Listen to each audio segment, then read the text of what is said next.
మా నియోజకవర్గం వరకు వస్తే సీనియర్ మోస్ట్ మంత్రి, దాదాపు 6 డిఫరెంట్ టర్మ్స్ లో మంత్రిగా చేసినారు. సరే, మొదటిసారి ఎమ్మెల్యేగా మేము చేసిన అభివృద్ధి కంటే 6 రెట్లు ఎక్కువ చేస్తారని చెప్పేసి ప్రజలు నమ్మినారు. ఆయన చివరి అవకాశం అన్నారు కాబట్టి ఆయనకు ఒక అవకాశం ఇచ్చినారు.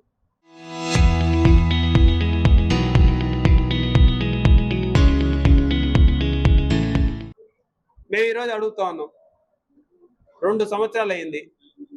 2 సంవత్సరాలలో ఈ నియోజకవర్గంలో చేసినటువంటి ఒక్క పని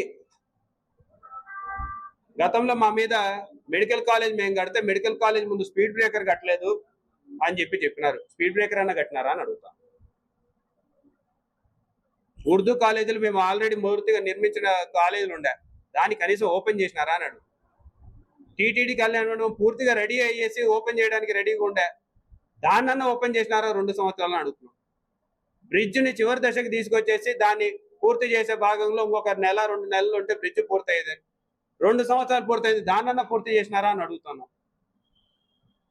కలెక్టర్ కాంప్లెక్స్ ఎదురుగా ఆర్ఆర్ఎస్ రోడ్డుని 18 కోట్ల రూపాయలతోటి ఆ రోజు మేము శాంక్షన్ చేయించేసి వర్క్ స్టార్ట్ చేసినాం. 2 సంవత్సరాలు దానన్నా పూర్తి చేసినారా అని అడుగుతాను. మెడికల్ కాలేజ్ని తీసుకొచ్చిన మెడికల్ కాలేజ్లో ఒక్క బిల్డింగ్ అన్నా 2 సంవత్సరాలు ఒక్క బిల్డింగ్ అన్నా పూర్తి చేసినారా అని అడుగుతాను. 6 టర్మ్స్ సీనియర్ మోస్ట్ మంత్రి నియోజకవర్గానికి ఏం చేసినారంటే ఏం చెప్పుకోలేనటువంటి పరిస్థితి.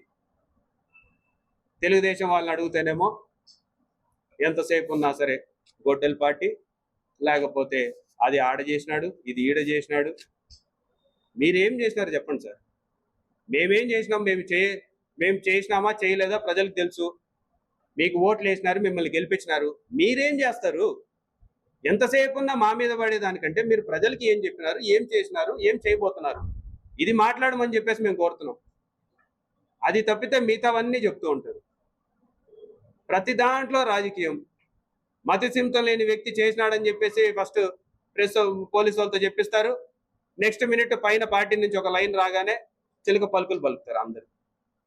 ఒకటే స్టోరీ, ఆడ నుంచి అదే స్క్రిప్ట్ అట్లనే కూర్చొని ఎవరు కూడా కదలకుండా తల తిప్పకుండా అట్లనే ఆహా ఇదే స్క్రిప్ట్, ఓకే గొడ్డలి పార్టీ, జీ అంటే గొడ్డలి, విశాఖపట్నంలో జీ అంటే గొడ్డలి, ఇదే స్టోరీ. ఇప్పటికైనా మేల్కొనండి. 2 సంవత్సరాల్లో మీ ప్రభుత్వం వచ్చిన తర్వాత మీరేం చేసినారు? 2 సంవత్సరాలకు మునుపు మీరు అధికారంలోకి రావడానికి చెప్పినటువంటి హామీల్లో మీరు ఎన్ని నెరవేర్చినారు? సూపర్ 6ని ఎంతవరకు అమలు చేసినారు? గతంలో ఇచ్చినటువంటి పెన్షన్లకి ఎన్ని అదనంగా ఇస్తున్నారు? గతంలో ఇచ్చినటువంటి రేషన్, ఇంటికాడికి తీసుకెళ్లి ఇచ్చిన రేషన్ని ఈ రోజు మీరు ఏ విధంగా పంపిణీ చేస్తున్నారు? ఎంతమంది ఉద్యోగాల్ని కల్పించినారు, ఎంతమంది ఉద్యోగాల్ని పోగొట్టినారు? దీని గురించి మాట్లాడమని చెప్పేసి మేము తెలుగుదేశం నాయకులందరినీ కూడా కోరుకుంటూ, మరి ఈ కార్యక్రమాన్ని వైఎస్ఆర్సీపీ పార్టీకి సంబంధించిన కార్యకర్తలం, నాయకులం అందరం కూడా ప్రజల్లోకి దీని మీదనే మాట్లాడదాం. ఎందుకంటే మా నాయకుడు ఒకటే చెప్పినాడు, దుర్భాషలు ఆడాల్సిన పనుల, అడ్డదిడ్డంగా మాట్లాడాల్సిన పనుల, నోటికి వచ్చినట్టు మాట్లాడాల్సిన పనుల. సబ్జెక్ట్ మీద మాట్లాడదాం, సబ్జెక్ట్ వరకే మాట్లాడదాం.